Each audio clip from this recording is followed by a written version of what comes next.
Ashley comes by to chat with you guys, and you guys learn in this moment that she has provided a statement for Monique about Candiace. Monique is filing a countersuit against Candiace, and Monique asked me to write a statement for her case. I just didn't understand why Ashley was getting involved. And I didn't understand why she was allowing Monique to use her in this way. I already couldn't believe that Monique had the nerve to countersue and to press charges. Like, that was just unbelievable. So the fact that Ashley would even involve herself in that was like, really? Like, are you serious? Like, come on now. Like, it didn't feel right to me. And I was disappointed in Ashley for doing that. I decided to write the statement for my friend because she was really facing some really serious charges. I understand that Ashley clearly has issues when it comes to Candiace. I get that. But to get involved in this legal case when you weren't even there, you didn't even see the fight. It's like, why are you sticking your nose in this? What does Monique have on you? But yours is just going to say, I walked to the bathroom and I didn't see anything, right? It's not about it's not a witness. Oh, it's about the the character. Oh, So she wants you to assassinate Candiace's character. Well then, ooh. Okay. I think it's fair that I didn't say anything that wasn't true. It's not as though I made something up. I didn't, have to doctor or even like make up a fable in relation to what Candiace had done. Everything that I wrote was objectively, subjectively objective about what Candiace had done to me, how everything had played out, and how it made me feel. The whole point of countersuing someone and pressing charges is for them to be held accountable for those charges. So technically you're trying to have, instead of, saving Monique from jail, you're trying to send Candiace to jail for something that really didn't happen. And it's unfortunate. I mean, I would have understood if Ashley's statement was in support of Monique's character. Right. If it was saying, this is my friend, she's great, she's a wonderful hostess, she makes bonfires, like that would have been great. But instead she's talking about Candiace's character. Like, that's where I had the problem. It does nothing but hurt Candiace. It's an assassination of her character and to help Monique. So I was highly disappointed. I was kind of blown, actually, that Ashley would get involved. Really.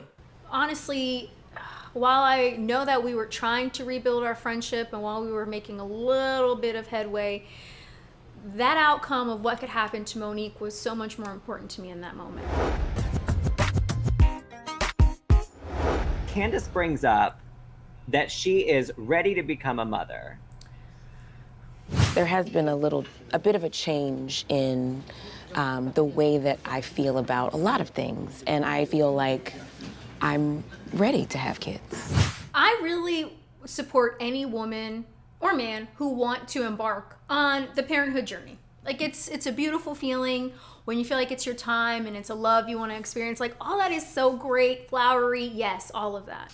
So yes, I'm so happy that you want to be a mom. I think it's so great. But at what point do you start empathizing with and understanding how you could have hurt and impacted someone else in the past? Obviously, a point of contention between us last year was the fact that you were doubting the anxiety and the pain that my family was going through when we suffered our miscarriage. And Ashley took the mic to share their miscarriage story, and no tears, but all this. This was a life that we had made together. I just don't buy it. Well, honestly, Candiace drug Ashley, over her desires to get pregnant. So it's expected, honestly, that, Ashley would have this conversation with her if she was going to share this with the group. I have a really hard time with Ashley in general because I struggle to identify genuineness with her. And it's just very funny that she picks and chooses when she wants to have feelings, especially as someone who has seen her in person as a part of this group be very unforgiving and hurtful to other women in this group. Just remember how you attacked my family and my choices that I made for my family. You are not in a situation that is conducive to a happy life. Out of here. Just how you feel about your motherhood journey and how she was judgmental, that's how I felt about you attacking my family. It just makes me sort of shake my head that it's like, okay, now that you are a mother and you are in this new space, we're all just supposed to acquiesce to where you are and forget who you were 5 minutes ago.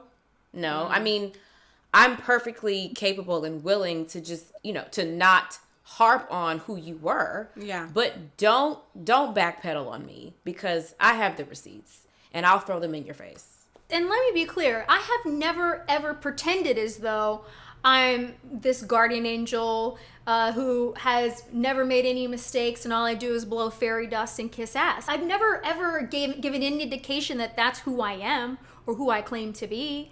I've made mistakes just like everyone else in this group. And I have hurt some of these women who are my friends just as they have hurt me. When I had my issue with Monique. I can't drink some wine, and you're gonna make that sit there like I have an issue? There's been a lot of hurtful things said, behind social media. A few weeks ago, where somebody actually said you lost a pregnancy because you're an alcoholic.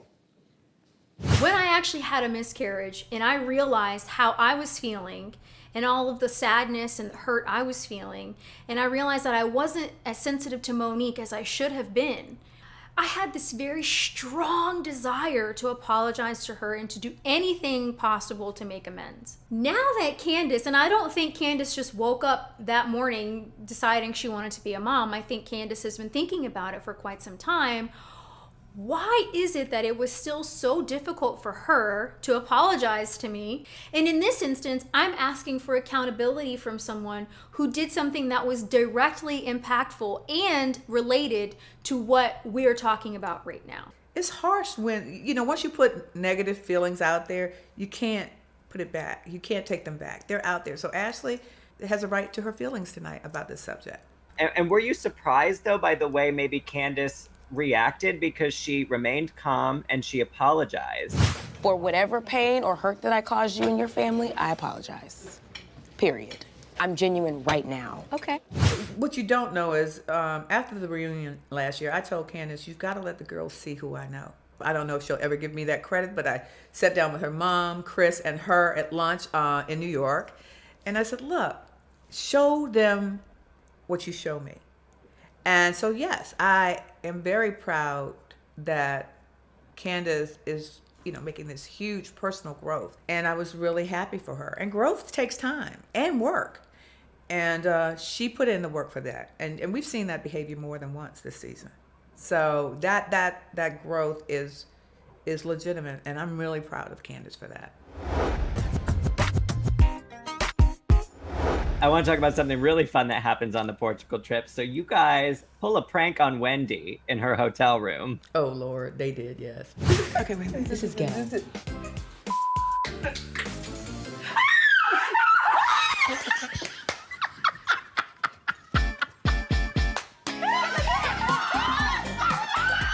Oh my gosh, it was hysterical. Now, I actually didn't think it was gonna work out. I'm like, come on, Wendy's gonna know better. We're in this hotel, we're on this very high floor. Wendy is gonna know this is a prop, right? Like, obviously. But when she came in and she actually saw that snake, and I'm sure probably peed her pants a little bit, I died laughing. Oh my God. So, insider information. Snakes are my biggest fear, like in life. Like, I do heights, I do spiders, I am Crocodile Dundee. Snakes are my kryptonite. And I don't know if I've ever said that before, and that's why they knew to do that. No, but it was evil. I didn't know Wendy had a big fear of snakes, but 90% of the people that I know have a very big fear of snakes. So I just assumed that she would be one of the many, many people who are afraid of the little slitherers. Till today, I have nightmares. The whole night, they thought it was funny. The whole night, I would wake up randomly as I was sleeping. I wish you guys had like a producer cam in my hotel. I would be sleeping and I'll be sleeping. And I'll wake up. Oh my God, It was really I will never get over it. Ever. Ever.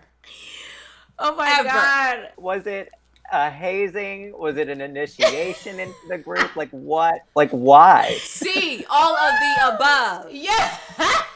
Look, we have a lot of great sorority girls in this group. And that was a sorority girl move. I'm not a sorority girl. Hazing is hazing. I've never been hazed. You're not gonna haze me. That ain't gonna happen. But Okay, if you're gonna hang out with us, you gotta be able to hang out with us. Like, Yes. You gotta roll with the punches. And it was an initiation. I don't want to Yes. call it a hazing. Yes. She was initiated into the group officially. I thought it was cute. And it's a little bit annoying for grown women though, because we're all past college. So I took one for the team. Yes, I did. You have had a very good moment of time in this group. You came right in. Everybody has accepted you. Everybody loves Wendy. You're keying with the group. And we were like, nah, Wendy got it too easy. We got to make her suffer a little bit. We got to give her a little something. They planned this prank before they even got to Portugal.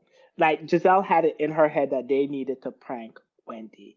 The problem is they wanted to see how Wendy reacts. And so they're like, oh my, so they begged production to like, can we see the monitors? Can we please? And we're just like, yeah, just like do it. To be able to use the camera to actually see Wendy was a huge plus. And I felt like we were cheating a little bit, like, oh, poor Wendy, like we could see you. Okay.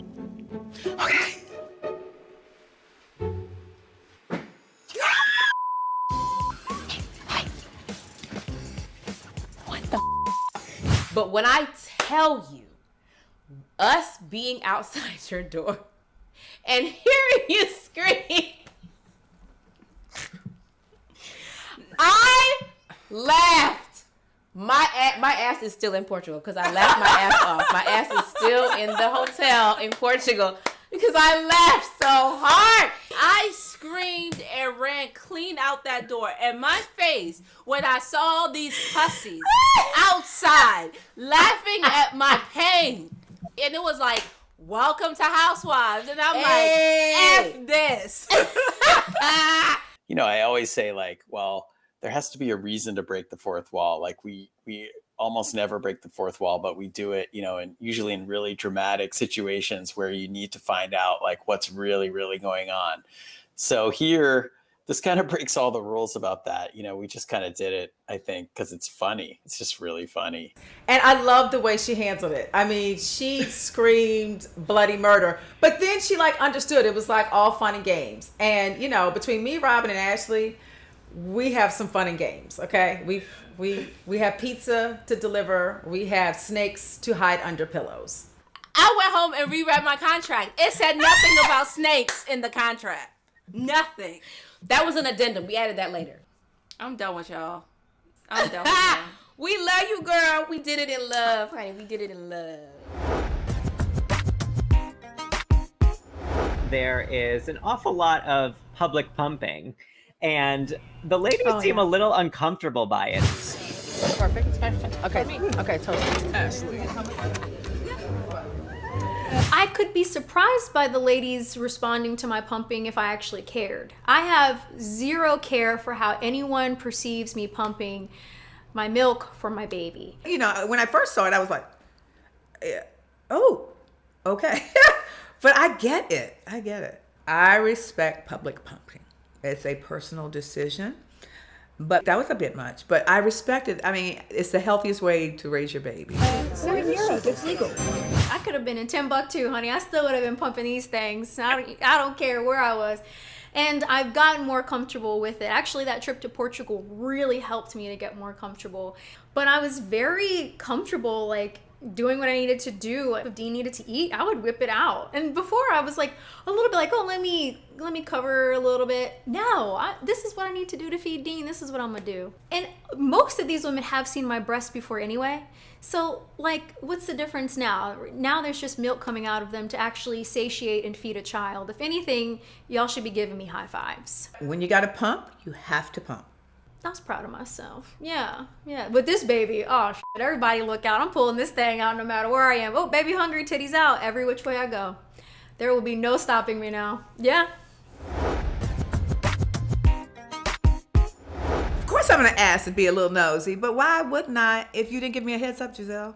So don't act all dramatic now because I asked the obvious. I can't respect Karen for how she handled this at all.